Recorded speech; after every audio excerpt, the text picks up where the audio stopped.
A mis 35 años, he aprendido que la justicia rara vez es ciega. A veces, simplemente finge no ver. El día que mi vida cambió para siempre, el aire en el juzgado número 4 de Madrid olía a madera barnizada y a hipocresía. Recuerdo el sonido de la lluvia golpeando los ventanales. Un sonido constante, casi fúnebre. Allí estábamos, a punto de firmar la condena en vida de la mujer que me dio el ser. En primera fila estaba Alejandro, mi padre. Llevaba un traje a medida impecable. Su postura era la de un hombre hundido por la tragedia, frotándose los ojos de vez en cuando como si contuviera las lágrimas. Los periodistas y los amigos de la familia lo miraban con compasión. Decían que era un santo por haber soportado tanto durante 5 años. Y a su lado, en una silla de ruedas que no necesitaba, estaba ella, Elena, mi madre. Su aspecto rompía el corazón. Llevaba el pelo revuelto, un jersey demasiado grande y la mirada perdida en el infinito. Entre sus manos huesudas, apretaba con fuerza una muñeca de trapo vieja y deshilachada. Sus dedos acariciaban el pelo de la muñeca en un movimiento mecánico, obsesivo, mientras balbuceaba palabras incomprensibles. Para el resto del mundo, era solo un cascarón vacío, una mujer devorada por la locura tras un trauma irreparable. Pero nadie en esa sala, ni el prestigioso psiquiatra comprado por mi padre, ni los abogados trajeados, imaginaba lo que realmente estaba a punto de suceder. El juez, un hombre de rostro cansado, se ajustó las gafas y revisó el último informe. Incapacitación total y permanente. El destino de mi madre era el ala de aislamiento del psiquiátrico de San Marcos, una institución de la que nadie regresaba. Y por supuesto, el control absoluto de la inmensa fortuna de los Navarro pasaría a manos de mi padre. El reloj de la pared parecía latir. Tic-tac. Yo estaba sentada justo detrás de ellos, con las manos temblando sobre mi regazo, esperando el momento.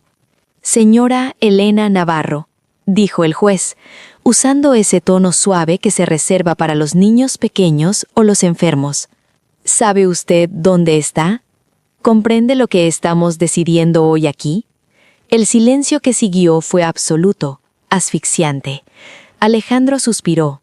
Negó con la cabeza y le dirigió al juez una mirada llena de falsa resignación. Pero desde mi asiento yo podía ver la tensión en su mandíbula. Estaba saboreando la victoria. Solo faltaba el golpe del mazo para que su plan maestro se consumara. Y entonces el movimiento de los dedos de mi madre se detuvo. Dejó de acariciar la muñeca de trapo. Muy despacio, bajo la mirada atónita de la sala, Elena levantó la cabeza. Y sus ojos, que durante 5 años habían estado nublados por la demencia, brillaron con una lucidez escalofriante. Antes de contaros qué fue lo que dijo, y de llevaros al pasado para desenterrar los oscuros secretos que nos condujeron hasta este tribunal, me gustaría saber quién me acompaña al otro lado de la pantalla. Dejadme un comentario y decidme, ¿desde qué ciudad estáis escuchando mi historia? Os leo a todos. Para entender cómo llegamos a ese tribunal, hay que retroceder exactamente una semana. La mansión de los Mendoza, en las afueras de la ciudad, era como una caja fuerte de cristal, hermosa por fuera, pero helada y sin oxígeno por dentro. Allí, el sonido de los pasos de Alejandro sobre el suelo de mármol no era un simple ruido, era un reloj de arena, una cuenta atrás que nos recordaba quién era el dueño de nuestro miedo. Cenábamos en una mesa larga de caoba, rodeados de lujo, pero en un silencio sepulcral. El tintineo de los cubiertos contra la porcelana era la única conversación permitida. Él siempre se sentaba en la cabecera, bebiendo su vino tinto con la arrogancia de un rey. Y yo, atrapada en esa jaula de oro, me tragaba la rabia junto con la comida. Pero esa misma noche, una duda que llevaba años carcomiéndome me empujó a hacer algo peligroso. Aprovechando que él dormía bajo los efectos del alcohol, me deslicé descalza hasta su despacho. Forcé la cerradura del cajón inferior de su escritorio, el único que siempre mantenía bajo llave. Lo que encontré allí me heló la sangre. Documentos antiguos, contratos, escrituras de propiedades, pero en ninguno de ellos, absolutamente en ninguno, figuraba el nombre de mi padre como propietario original. Todo el imperio inmobiliario, las cuentas bancarias, incluso la casa en la que vivíamos, todo era una herencia directa de mis abuelos maternos. Todo pertenecía a Elena. Alejandro no era el genio de los negocios que la prensa española adoraba, era solo un administrador, un parásito que se había apoderado de la fortuna de su esposa enferma.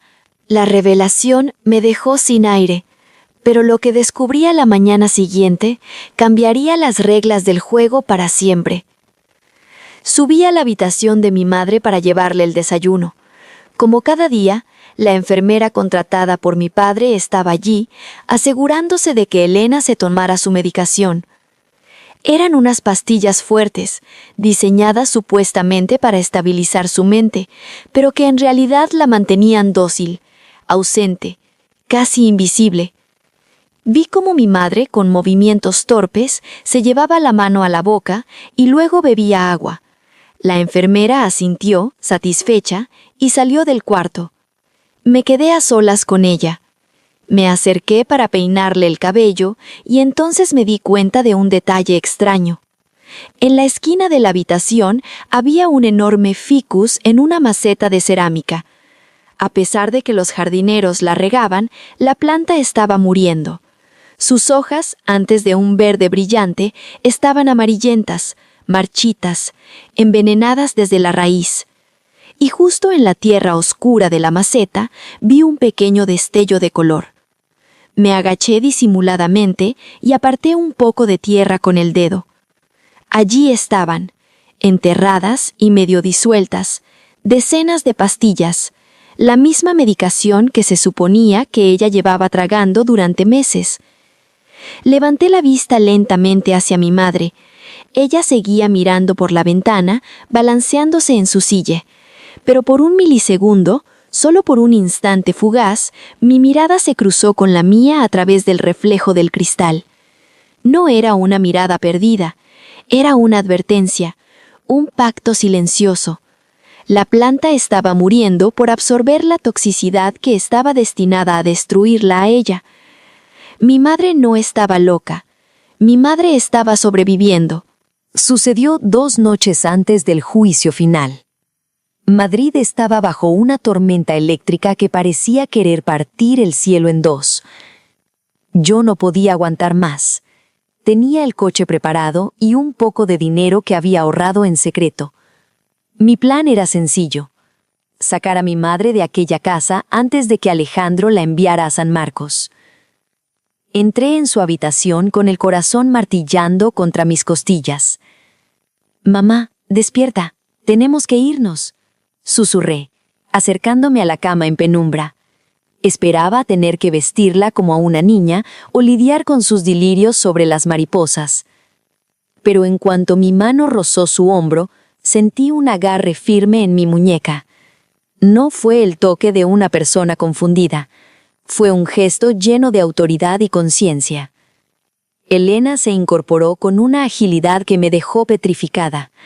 La luz de un relámpago bañó su rostro, y por primera vez en 5 años vi a mi verdadera madre.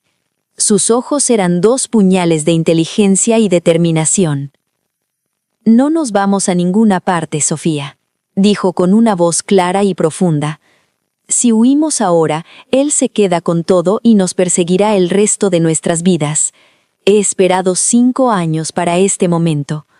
Mañana el escenario será mío». Me caí de rodillas, temblando, sin poder creer lo que estaba escuchando. «¿Has estado fingiendo todo este tiempo?», logré articular. Ella me acarició el cabello con una mano serena. «Era la única forma de que tú estuvieras fuera de su radar, hija. Tu padre es un hombre que solo entiende el control absoluto. Si yo le plantaba cara, nos habría destruido a las 2. Pero un hombre no teme a una mujer que no sabe quién es. Me convertí en alguien invisible para que él bajara la guardia. Entonces, cogió la vieja muñeca de trapo que siempre llevaba consigo. Con mucho cuidado, descosió una pequeña parte de la espalda de la muñeca y sacó un dispositivo diminuto. «Aquí está todo, Sofía, las llamadas con sus cómplices, las amenazas que me hacía cuando creía que yo no entendía nada, cada paso que daba para usurpar la herencia de tus abuelos está grabado aquí. Me di cuenta de que mi madre no era una víctima, era una estratega brillante que había sacrificado su dignidad y su libertad durante un lustro para darnos una oportunidad. Mañana, en el juzgado, cuando él crea que ha ganado, le quitaremos la máscara, susurró con una sonrisa fría. Ahora vuelve a tu habitación y descansa. Mañana, la función por fin termina. Y así, regresamos al punto de partida. Aquella sala de mármol frío, donde el aire olía a incienso y a mentiras procesadas. Alejandro estaba en su elemento. Se movía con la elegancia de un depredador que sabe que su presa ya no tiene escapatoria. El doctor Velasco, el psiquiatra que mi padre alimentaba con sobres por debajo de la mesa, subió al estrado. La señora Navarro padece una psicosis degenerativa, afirmó con una voz monótona, casi aburrida. Su obsesión con objetos infantiles y su desconexión con la realidad la hacen incapaz de gestionar cualquier activo. Es un peligro para su propia fortuna. Vi a mi padre asentir con una falsa pesadumbre, tapándose la cara con la mano para ocultar su sonrisa de triunfo. A su lado, mi madre seguía encorvada en su silla de ruedas, abrazando la muñeca de trapo como si fuera su único refugio en el mundo. Para todos los presentes, la sentencia ya estaba escrita. El mazo del juez estaba a punto de caer para enterrar a mi madre en vida. Yo apretaba los puños, sintiendo el sudor frío en mis palmas. Recordé las palabras de Elena aquella noche de tormenta. Mañana el escenario será mío. Miré el reloj de la pared.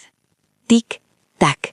El tiempo de Alejandro se estaba agotando, y él todavía no lo sabía. El juez se ajustó las gafas y miró con lástima a la mujer que tenía enfrente. «Señora Elena Navarro, ¿tiene algo que decir antes de que procedamos con el dictamen médico?» El silencio que siguió fue absoluto. El abogado de mi padre incluso soltó una pequeña risa burlona, esperando el habitual balbuceo sobre mariposas. Pero entonces ocurrió lo imposible. Elena dejó de balancearse, soltó la muñeca de trapo sobre su regazo y se incorporó. No solo levantó la cabeza, se puso de pie, con una dignidad que pareció llenar toda la sala.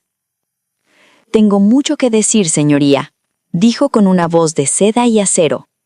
El sonido de su voz fue como un disparo en una iglesia. Alejandro se puso pálido, un blanco cadavérico que contrastaba con su traje oscuro. «No estoy loca. He sido víctima de una puesta en escena diseñada para usurpar el patrimonio de mis padres», continuó ella, mirando directamente a los ojos del juez. «Y si el testimonio de este doctor comprado no es suficiente, tal vez lo sea el testimonio del propio Alejandro cuando cree que nadie le escucha». Me puse en pie y entregué la muñeca a Lugier. Dentro, el dispositivo comenzó a reproducir la grabación. La voz de mi padre detallando cómo iba a falsificar las firmas una vez que ella estuviera encerrada. El caos estalló. Alejandro intentó abalanzarse hacia la evidencia, pero los guardias lo interceptaron. En ese momento miré a mi madre. Ya no era una víctima, era una reina recuperando su trono. El mazo del juez golpeó la madera 3 veces. Un sonido seco que resonó como un disparo en el silencio sepulcral de la sala. Las grabaciones no dejaban lugar a dudas. La voz de Alejandro, nítida y cruel, detallando cómo manipularía la herencia Navarro, era la prueba irrefutable de su traición. Vi a mi padre hundirse en su asiento. Ya no era el gran Alejandro Mendoza, el titán inmobiliario. En ese momento, solo era un hombre pequeño, acorralado por sus propias mentiras. Su abogado intentó balbucear una objeción, pero el juez lo silenció con una mirada de puro desprecio. «Queda suspendido este proceso de incapacitación», declaró el juez con firmeza, «y ordeno la detención inmediata del señor Alejandro Mendoza para ser investigado por fraude fiscal, falsedad documental y maltrato psicológico». El caos se desató en la sala. Los flashes de las cámaras de los periodistas, que antes lo adoraban, ahora buscaban captar su caída.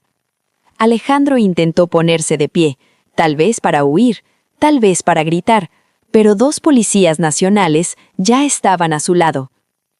Sentí un escalofrío al escuchar el chasquido de las esposas cerrándose sobre sus muñecas. Ese era el sonido del final de nuestra pesadilla. Él me miró por un segundo. Sus ojos, antes llenos de una autoridad aterradora, ahora solo desprendían odio y una desesperación patética. No bajé la vista. Por primera vez en mi vida, le sostuve la mirada hasta que los agentes se lo llevaron por la puerta lateral. El imperio de cristal se había hecho añicos y los pedazos ya no podían volver a unirse. Con la sala aún bullendo en susurros y gritos, me acerqué a mi madre. Elena seguía allí, de pie frente al estrado, con una calma que parecía de otro mundo. Se giró hacia Lugier, que custodiaba la silla de ruedas, y con un gesto suave pero decidido, la apartó. Aquel objeto que durante 5 años simbolizó su supuesta debilidad, ya no tenía lugar en su vida. Caminó hacia mí con pasos lentos pero firmes. Cada paso era una victoria sobre el miedo. «Se acabó, Sofía», susurró cuando llegó a mi lado. Su voz no temblaba. Había recuperado la fuerza que Alejandro intentó robarle día tras día, pastilla tras pastilla. Nos abrazamos en medio de aquel tribunal, ignorando las miradas curiosas y el revuelo mediático. En ese abrazo, sentí que recuperaba no solo a mi madre, sino también mi propia libertad. Habíamos sido cómplices en una guerra silenciosa y por fin podíamos soltar las armas. Afuera, en las escalinatas del juzgado, el sol de Madrid brillaba con una intensidad inusual después de la tormenta de anoche. Elena se detuvo, respiró hondo el aire de la calle y cerró los ojos por un momento. «Durante 5 años soñé con este aire», me dijo, sin abrir los ojos. «Soñé con el día en que pudiera mirarte y decirte que todo estaría bien sin tener que fingir que no te conocía».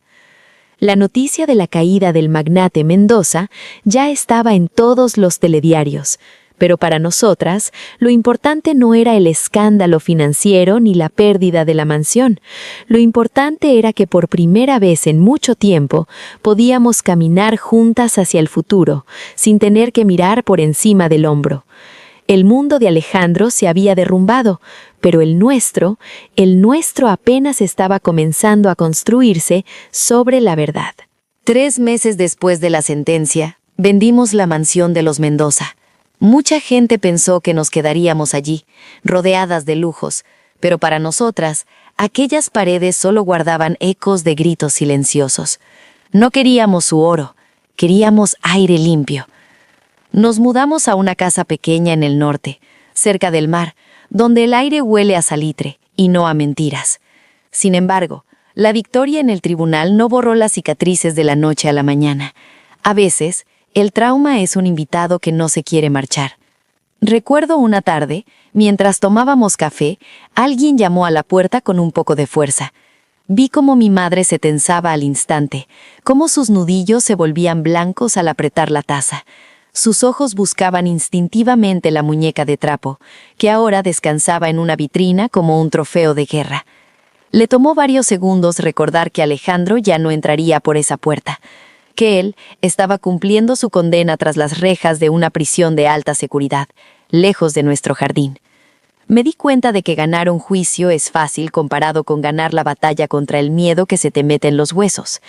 Alejandro había perdido su imperio, sus contactos y su libertad, pero nosotras todavía estábamos aprendiendo a vivir sin el peso de su sombra sobre nuestros hombros. La libertad, descubrí entonces, es un músculo que hay que ejercitar cada día después de haber estado encadenada tanto tiempo. Hoy, mientras escribo estas memorias, miro a mi madre a través de la ventana del jardín. Ya no habla con mariposas imaginarias. Ahora cuida rosales de verdad. Sus manos, antes temblorosas por el papel que le tocaba interpretar, ahora son firmes y fuertes mientras podan los tallos.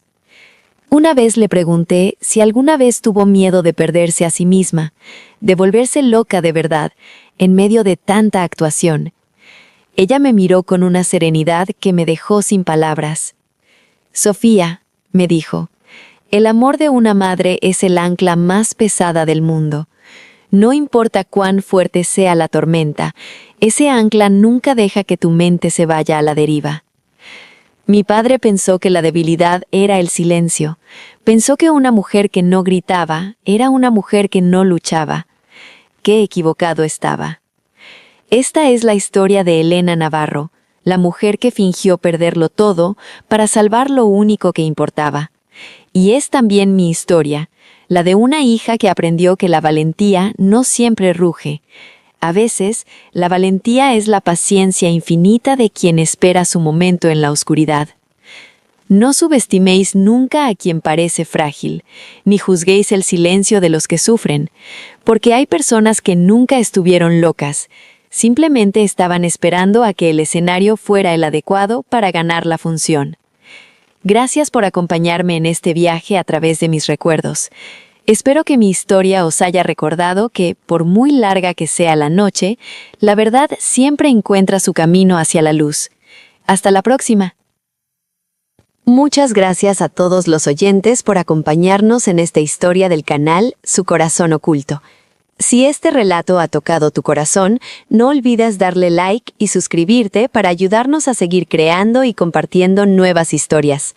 También te invitamos a dejar tu comentario contándonos qué piensas sobre este caso y desde qué ciudad o país nos estás escuchando. Nos encantará leerte y sentirte cerca. Queremos recordarte que todo el contenido, los personajes, las imágenes y la voz de este video son ficticios y han sido creados con el apoyo de inteligencia artificial durante el proceso de producción. Gracias de corazón por estar aquí con nosotros y hasta la próxima historia.